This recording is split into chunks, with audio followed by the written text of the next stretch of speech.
The Houston Rockets and the Golden State Warriors in Game 7. Rockets need to attack the basket. Houston has to continue to keep their foot on the gas. Warriors always within striking distance. The energy of Houston just doesn't seem to be there. And the Golden State Warriors are on their way to a fourth consecutive NBA final. The 65-win Rockets are knocked off. Hey everybody, welcome into our NBA TV studios. I'm Kristen Ledlow, Drew Gooden, Brennan Haywood. Over the next 30 minutes, we're going to run through 10 points on the Rockets. You guys ready to talk about the team that was one game away from the NBA Finals? We'll get started. Might as well, right? Okay, so before we get into the season ahead, Chris Paul and James Harden had this to say about the season behind. Tough, but you know, no one's gonna feel sorry for us or even me. Right. You know, took a couple weeks, you know, to heal up, get healthy, and then it was right back to work. You know, you got to try to have a short memory. I always, you know, remember, you know, what happened, but I had to get back to work. We were pretty close in Chris's first year, and so obviously we added some new guys, and so we got to get these guys on the same page and keep this ship going. The Rockets held a 3-2 lead over the Warriors in the Western Conference Finals before Chris Paul was ruled out for Games 6 and 7 with a hamstring injury. The Game 7 loss was particularly disheartening as the Rockets, a team that set a record for the most three-pointers in the regular season, went 7 of 44 from behind the arc, including 27 misses in a row. It's not good. They lived by the three.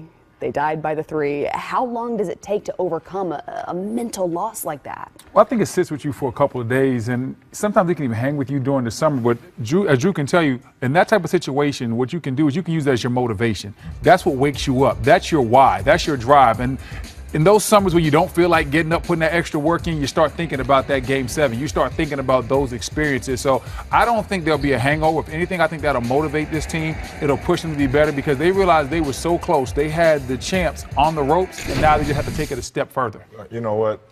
To add to your point, Brendan, when you set a standard for yourself, you get to wake up every day and work towards that standard. And going to the the Western Conference Finals last year, and believe me, I think they had their chance last year, being up 3-2 in that series, unfortunately missing 27 three-point attempts during that stretch.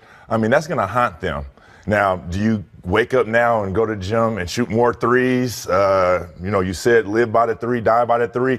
Are there going to be some changes? Losing Coach B, Jeff, who stepped down recently, is going to be a big blow to Houston Rockets on the defensive end. And now you got to think, can you not only be that three-point shooting team, are you going to be the same defensive team to be able to compete against the Golden State Warriors? So I love the Game 7 loss aside then, look at the series in its entirety. This was a team that had the eventual champions on the ropes. Does that not carry over into the start of a coming season? I think it's more, have you seen the Ace Ventura Peck Detective, those it's like Ray Finkel laces out, you know, it's gonna haunt you forever, you know what I mean? So I think you don't want that hangover, but you know in the back of your head that this is the team to beat. They're the champs, and you could have been a champion. Yeah, like I said, I don't think there's going to be a hangover. I think you made a great point about the defense. I think the biggest thing for this team is moving forward. How do we approach our business? They've added some other pieces. And defensively, can we be the same team? The games that they did win, they didn't win because of their offense. They won those games because they were able to slow the game down, make it ugly for Golden State. Go back and look at the box scores. They were able to make those games ugly basketball games. Yeah. That's the way you're going to beat the Golden State Warriors. So you made an excellent point. The defensive coach not being there, that changes things, and that is what they're going to have to worry about more than a championship, than a Western Conference championship hangover. Well, not only did they make some key additions, but in July, Chris Paul agreed with the Rockets on a 4-year contract worth $160 million. Oh, wait. Must be nice, right? When I say the boy got his own money, he got his own money. He's a 9-time All-Star. He's now 33 years old, entering his 14th season in the NBA. He had this to say about taking care of his body at this age. I've got an amazing team around me. You know, obviously our training staff with the team, but, you know, my family, my support system, trainers, everything like that. You know, with the way the league is now, there's really no off season, you know, so it's conditioning, eating right, and, you know, hopefully to a healthy season this year. How big, though, an impact was CP, not just statistically, but as a leader with that team? Well, I think he was huge because he gave that secondary voice. Sometimes some people question whether James Harden was the leader of that team. I don't know. Only he can answer that. But I know as far as when you watched on the court, you could see how the teammates responded to Chris Paul, how he was able to lead the team. He was able to hit big shots down the stretch. He always seemed like he was, even if he was having a bad night, he was the guy the team gravitated to. I always watch huddles when I watch games. I watch who's talking, who's getting the guys going. And when you watch, even when he was hurt, Chris Paul was the guy getting everybody together. Hey, come on, man, we still got a chance to win this game. Come, we can do this. We have to get things done the right way. So I think he's the leader of that team. You can't put a price tag on that because leadership is key in this league. You know, we all know they're a great team with Harden. Right. But with Chris Paul, they're that much better. I mean, it's a staggering stat out there. I don't know what it was, but there's a stat that when they play together, I think they had like one loss last year during the season. So when you put those two together and then you add guys like Carmelo Anthony now, and like I said, that standard of already almost beating Golden State, you know, it becomes reality. You know, it's just not a team that's on paper now. It's a team that's actually been there before.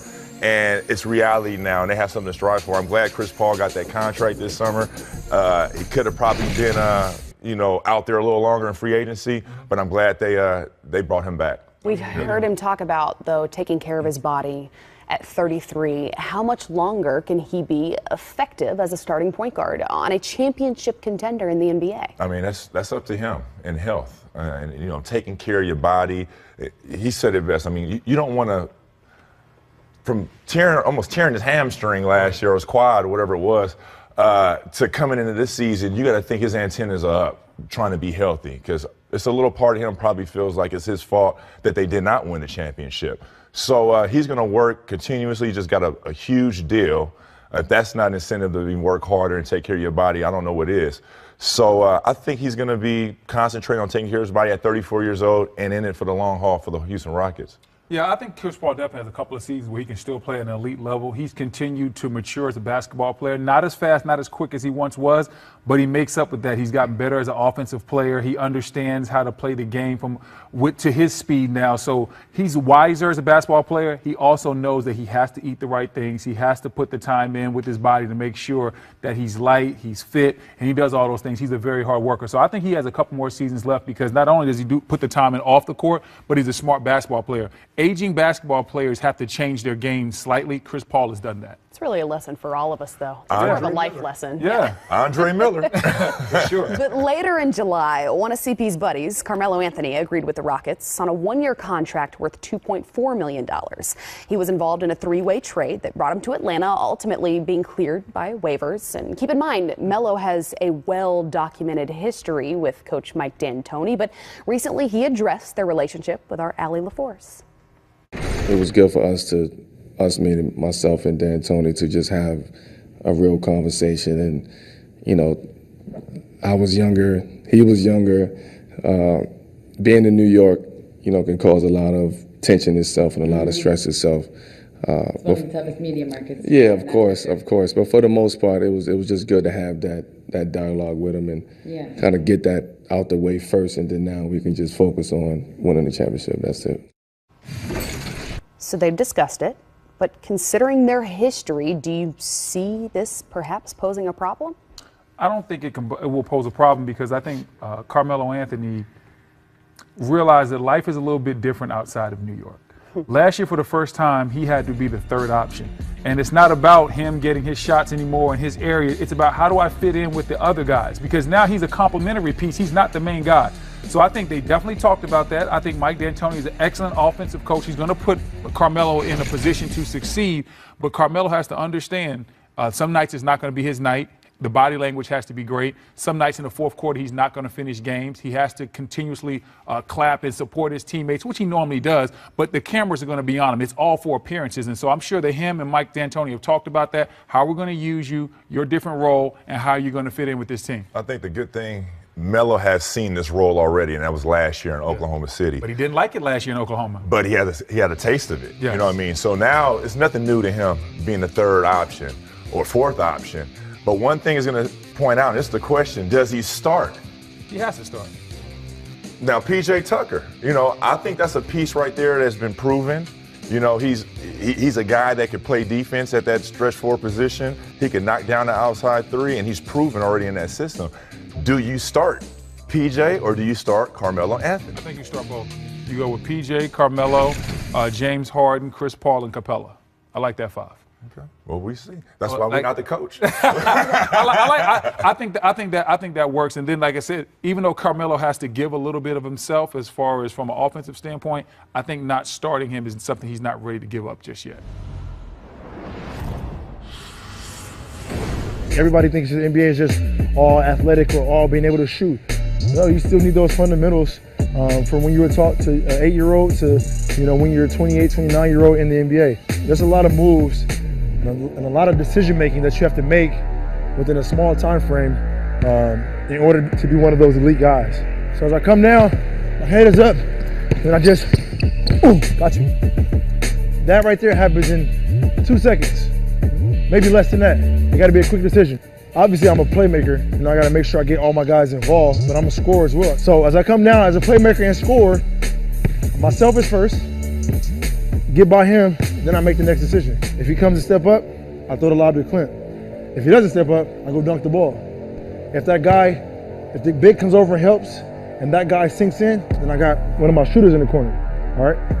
Well, if I don't like that move, or he doesn't go for that move, then I have to find another move to create the balance that I need for a shot.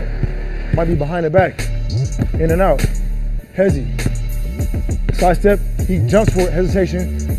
Now I gotta make my 4 or 5 decisions that we just talked about. That was James Harden on the Players Tribune. Harden earned MVP honors last season, but he also knows what it feels like to finish second. So much so, guys, that he chose not to write an acceptance speech for the NBA awards. He said, the last 4 years have been like knocking on the door. Now the moment is finally here. We're looking at the statistical improvement over the last 3 seasons. So you telling me he was just up there winging it? Yes. That's why it looked like an Oscar winner or, you know, overwhelmed with emotion. Okay. Because there was zero preparation in advance. You just saw it. He makes quick decisions. All right. In 2 seconds. Yeah. It went well. He was last That's how much planning went into the speech. 2 seconds. Champion. He led his team to a league best 65 wins. What, though, is it about his game that makes him so difficult to stop? What makes him so difficult to guard is the unpredictability. You saw all the moves he's talking about, the quick hesitations and the hezos, the crossovers, the body language, the Euros. He can do everything, and he's excellent at getting to the free throw line. So that's what makes him so hard to guard, because you really don't know what he's going to do. He has so many moves. Now, everybody knows he really wants to get left. But the thing is, he has 8 to 9 moves that can get to his left, and then he has these incredible fakes, and then he gets guys to bite on moves, the pick and rolls. He forces you to do certain things. So he has a lot of incredible ways to get all of his moves off. Even though he's not the best he's not the best athlete in the world, his ball handling and his shot making is incredible. Well, you know, James always starts his move with a move. Yeah. You know, it's whether it's a jab step towards you to get you swaying, and it's almost like a boxer's mentality that he has when he has the ball in his hand. It's almost like, hey, if I get you leaning one way, I'm going to go right and you're done. So it's almost like having a boxer's mentality out there when he has the ball. Now, trying to guard him. Ooh. Yeah, I was going to ask how you do let's that. talk about, ask 2 backup centers how to guard James Harden. Hey, which one of us has to be James Harden? Because we both can't dribble. Well, your antennas are up, because one thing he does a great job of is drawing fouls. And that is, if you're reaching, whatever, if your arms are in the way, you're going to be on the bench next to the coach, because you will get in foul trouble. I think the best way to guard James Harden is to space him. You know, space him. At the end of the day, if he shoots a contested 3-point shot, we win. You don't lose, because if you try to go out there and play one-on-one defense with him, you get in foul trouble. So if I'm James Harden, I got the ball, you going to space me?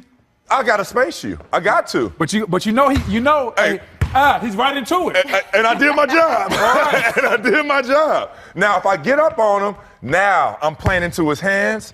I'm playing to get into foul trouble. And now I'm also getting my teammates involved in rotations. And like you saw in that clip, now you have, if the guy steps up, I have the lob to the rim to Clint Capella.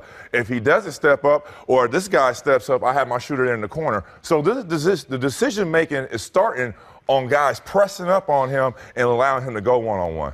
Yeah, I definitely agree with what you said. It's a team aspect, too. The first thing you have to do is you can't allow him to get left. It's easier said than done. You have to force him to his right hand. I'm a little bit different than you. I don't like to give elite guys space. I like to get up into your hip, but at the same time, now this time you have the ball. Go right here.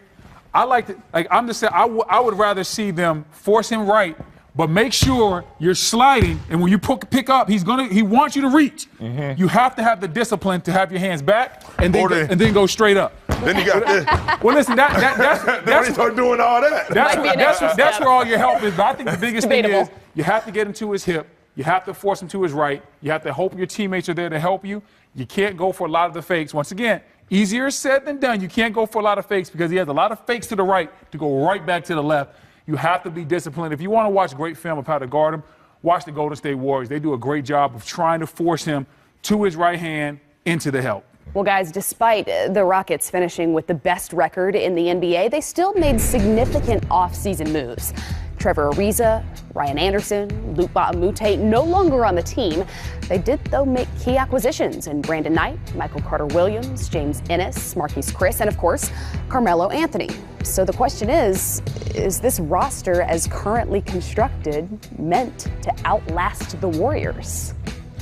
You know, that roster right there looks great on paper, but I think losing guys like Trevor Ariza, who was not only that shooter in the corner that James was talking about, but a leader, the guy that did the intangibles, the guy that guarded the best player on a nightly basis for the Houston Rockets. So when you lose a piece like that, I think it's going to take more than just Carmelo Anthony, more than that trade to kind of fill in that void. I definitely agree. I think you hit it right on the head. A guy like Trevor Ariza, you can't put a price on what he brings to a team. He brings leadership.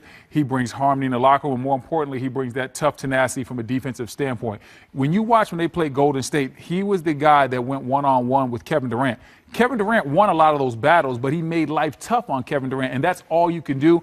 I don't know if they have that guy right now that can guard Kevin Durant. And I said earlier in the show, and I'll say it again, the 3 games that they won in that series were all defensive wins. I don't think you can beat the Golden State Warriors in an up-and-down 7-game series trying to beat them with offense. It has to be defense. Losing Trevor Ariza, they've lost their defensive identity, along with their defensive coach.